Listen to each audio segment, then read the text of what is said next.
What about developing the ski area? Well, then of course the ski area.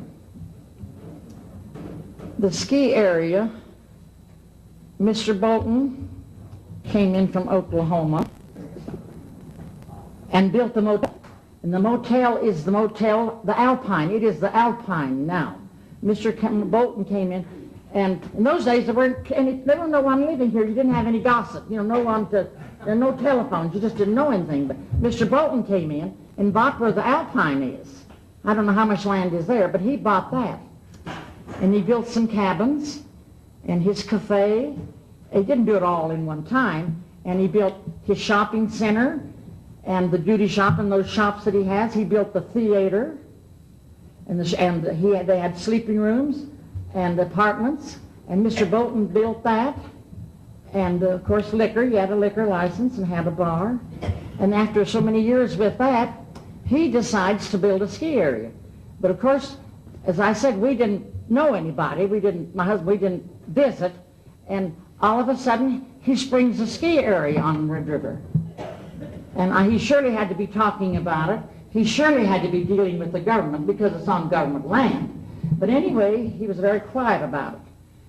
And then there was another man here in town, what's Mike's last name? Kendall?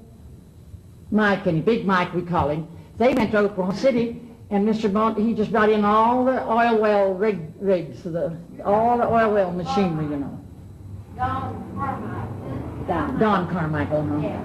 Don, huh? And he brought in all and he built that ski area. So you must have had the government, it was all outlined, it must have been all planned, you know. Because, Uncle Sam gets a nickel or dime out of every skier that goes up there, you know. I guess it was pennies in those days. I don't think it's pennies anymore. But in those days, he got a penny out of every dollar, every ticket that was sold, you know.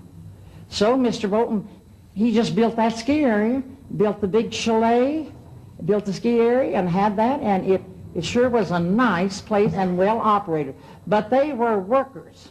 If the machinery would go wrong, he and his wife would just get in their car. If it was 1 o'clock in the morning or 2 o'clock, they had to go to Denver. They would go and they'd be back in time with that part to get that machinery going. That's the kind of people they were. And they didn't have to be, but that's the kind of people they were. So he was the first builder of the ski area. And then he kept it for a number of years. And then, I don't know why he wanted to sell, but he decided to sell. And then when he sold to 5 doctors from Texas, the Panhandle and Amarillo. 5, I know their names, but I'm not going to mention them. But he sold to 5 dentists from Amarillo. So they come in and bought it.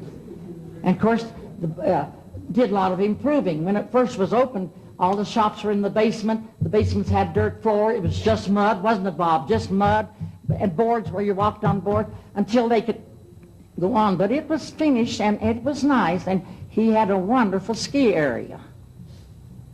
And but anyway, he sold to the Red River Ski Association. And of course, they had it. And then in the meantime, they had a big fire. That operation all burned down. And they had to get the water from the river in those days. See, we had no water system, and the electricity was bad. Even if it was REA, it just wasn't up to par. And they just had a lot of operational troubles, just a lot of it. So then he sold to the ski area. Dr. Veal, of course, was the president of the association, and they ran it for a long time. They had a big fire, and it burned to the ground. But it was rebuilt. And maybe built a little better than it was before. I don't know. I just don't know. It is a lovely place, and of course they have more things now. And I used to work there all the time, but I don't even go down now anymore. So, that's the history of the ski area. And of course now it's been sold again into another corporation. So, but Mr. Bolton, I think Mr. Bolton should be honored, or he should be revered in some way. But because for a man like Mr. Bolton to come into Red River with nothing, I mean the town was nothing, and to build a ski area just to help the town, I think he demands some attention. But he never did get any. I think it demands some attention. But anyway, that's the history of the ski area.